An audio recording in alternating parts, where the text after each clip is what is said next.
Alright everybody, so first off we're going to start off with the list of things that I got for the swap. I start with the pedal set. I ended up picking these off eBay. I got the full set just so obviously the pedals all matched.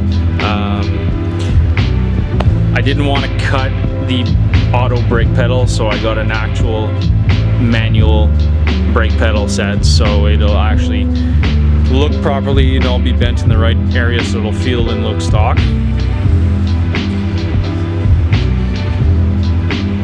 Next up, you're going to need a flywheel, you're going to need your clutch, you're going to need your pressure plate.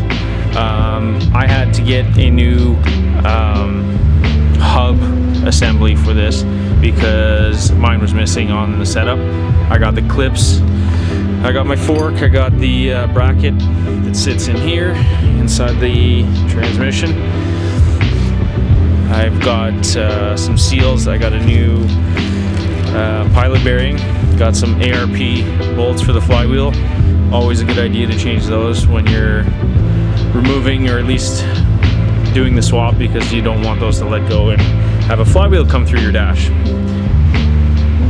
Next up we have the trans tunnel piece. Now there's different versions of this. The older ones you were able to get a steel replacement for it, that you'd actually drill out the all the spot welds on the auto tunnel and replace it with the manual piece. Now that part has been discontinued from what I've heard. I tried to get a hold of someone in Japan for getting one straight from Toyota, and from what I've heard it's all discontinued and they won't be making it anymore.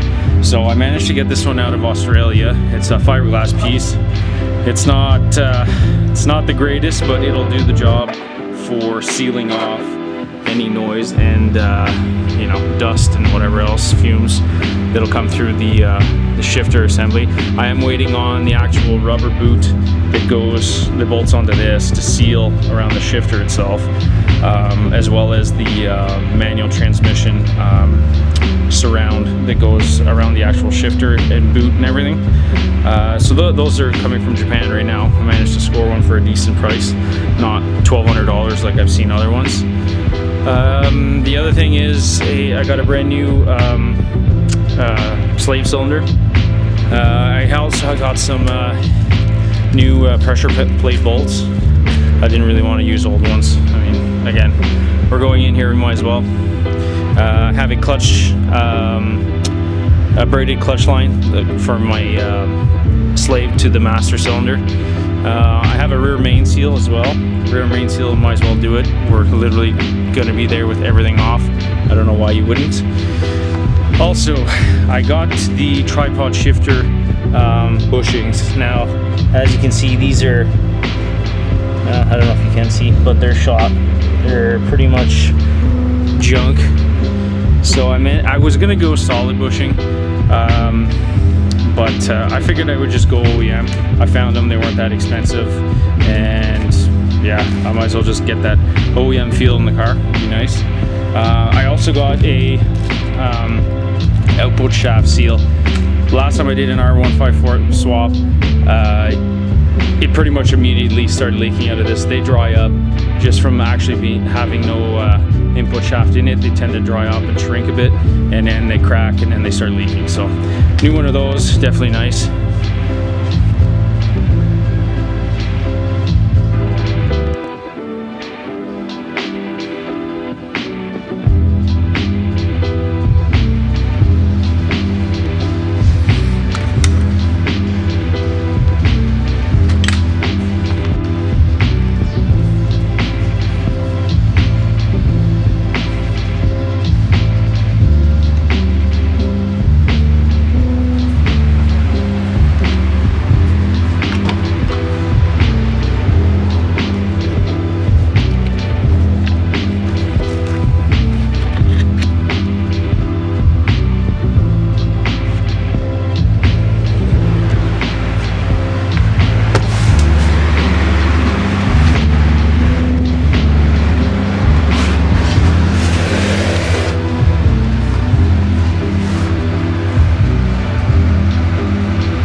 All right, so after you removed your tranny cooler lines, the next step would be to remove the inspection cover that is right here. It's just a rubber cover. You can pop it off with a flathead, and then you'll see your torque converter bolts.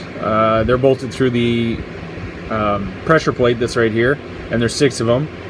To access them all, you'll need to rotate the torque converter, and the best way to do that would be to get a breaker bar.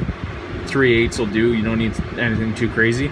And a 22 mil socket for it, and you just get in right here to get to your crank bolt, and by rotating that you can get at all your bolts, and after one by one you'll be good to go for the next step. So the other thing I forgot to mention is I took off the upper portion of the dipstick tube. It's gonna get in the way to get most of your bolts anyways, so there's only one 10 mil bolt you got to get up here, and then you should be able to wiggle out. It's just kind of pressed in there. Wiggle it out from the top and just pull it right out. Might as well just get it out of the way, because you know you don't want it hanging up while you're trying to pull this out. So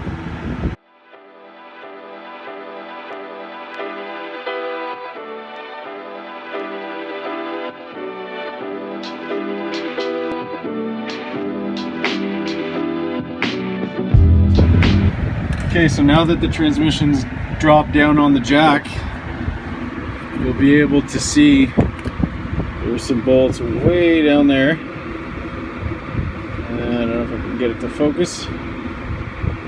You'll be able to access all your bolts with super long extensions from here.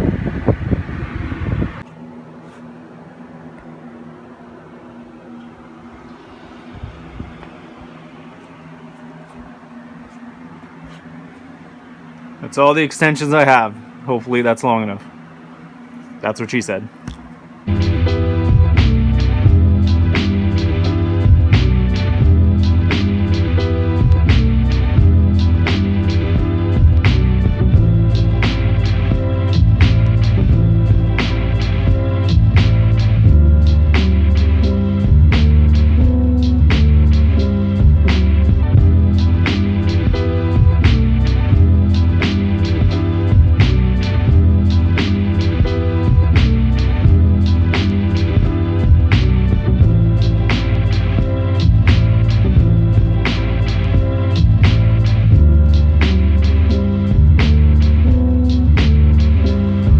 Alright, well, after a little bit of struggling, I forgot a couple things.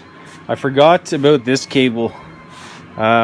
This one, I don't really know exactly what it does. It is attached to your throttle cable up here. It's the lower portion. I'll have to look it up to see exactly what it is, but anyways, it was still connected. I did not think of that cable, and it was hanging up the transmission from coming down because it goes up the firewall and attaches to your throttle. Other than that, just the one connector is kind of a hard one to get to, but yeah, leaked a little bit of tranny fluid there, which is a nice little surprise. Came out of the torque converter, I believe. But yeah, anyways, that's that. It is out, finally, never to be used again. On to the next step. Well, fixing that mess first. Alright, so next up is the pressure plate. All you have to do is remove those bolts, pop that off, and then we'll have our rear main seal that we'll have to replace. Again, because we're in here, you might as well do it. It's most likely leaking, which it does actually look like it's wet.